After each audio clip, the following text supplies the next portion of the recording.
This AE had potential, had a good product, a good market, a good attitude, but 9 months in, no deals closed and he was out. So let me break down exactly what went wrong so you don't make the same mistakes. The first mistake we see that AE make is that they don't have enough activity. He was waiting for inbound, cherry-picking accounts and hoping for warm intros. He was talking to marketing, telling them, I need more leads. The leads are weak. But the truth is, if you're not generating pipeline, you're not in sales. You're in customer support. You're just taking orders. And if you're just taking orders, they can replace you with an e-commerce platform where people can just place the orders. So no pipeline, no options, no deals. Too few opportunities. The AE was only focused on 3-4 good deals, all their eggs in the same basket. And when those deals stalled, game was over. If you want to survive in B2B sales, you need to understand the pipeline coverage. Pipeline coverage is the amount of pipeline you need to make your quota. To get to that number, what you need to do is to look at what is the average pipeline and how well does it close. Is it a 3x, 4x, 5x, etc. Because things go wrong,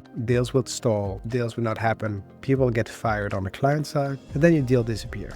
So you really need to have sufficient opportunities to make sure that you can make quota. Next mistake is to be too optimistic. Too many AEs are way too optimistic. They believe every positive word from the prospect. Oh, they love us, you know? Oh, yeah, they really enjoy the demo and they really like what we're doing. Oh, by the way, they shared our video on LinkedIn. But, love is great, but love doesn't sign contracts. And so if you forecast dreams, you're not forecasting deals. Next mistake is selling too low in the organization, and that might be related to the previous one. The AE spent a lot of time with mid-level manager, which are nice people, but have no power. And so if you sell to someone who owns a budget or a business outcome and has a decision-making power within the organization, you're good. But if you're just selling to someone who doesn't own a budget or a business outcome, you're just collecting feedback and you will not sell anything.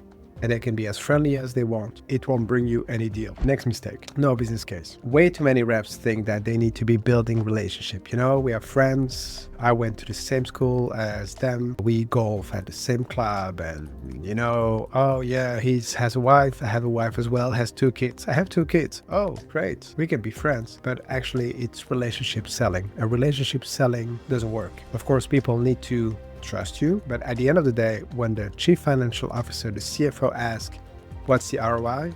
Your champion cannot say, well, he's a friendly guy. So if you don't have a business case, you don't have a business conversation, and you need to start a business case early to make sure that you get the deal closed. Mistakes that we're seeing way too often is relying too much on the champion. You can have one person on the inside who loves the solution, but if you ignore the rest, you will see that the deal will die in the committee. They will never build consensus, and they will never map the full buying team. So what you need to do is use that person that loves the solution to understand all the dynamics within the account and all the decision makers.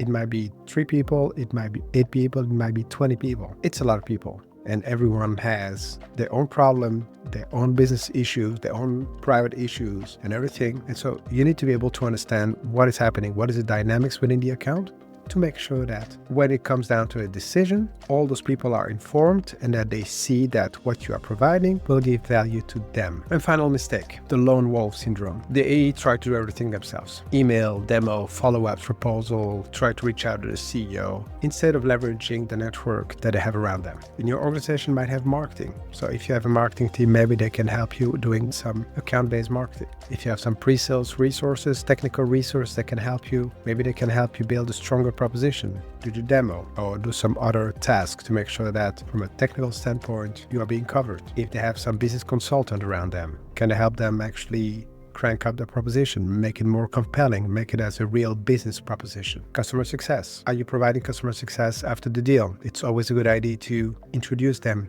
during actually the deal to make sure that the customer can put a name and a face to a service that they will get when they sign. And finally, leadership. Don't make the mistake of bringing your CEO or your manager towards the end of the deal. Great sales professionals start to build a leadership map very early in the deal. So when you start, very early on. You can say, well, actually my sales manager or our president or our CEO would love to meet your CEO. And if you create that early on in the sales process, that CEO to CEO relationship can be very useful when it gets towards the end of the opportunity, when you might have some blockers from procurement, from legal, where the CEO can speak to the CEO and try to unlock some situation. The AE that got canned after 9 months, that's a real shame. And what we see here is that it's not someone that was lazy, he wasn't dumb, but he wasn't strategic. What you really need to think about is, how do I keep my pipeline full? How you don't fall in love with your deals. Sell to power. Build a business case early, understand your buying committee, and use your entire team. So, talking about you. This person is not a company anymore, but you still are. So act like it. What you need to do is think like a business consultant, talk like a CFO, and act like a CEO. Make some impact for your customers and your company, and be successful. I'll see you around in the next one. Take care.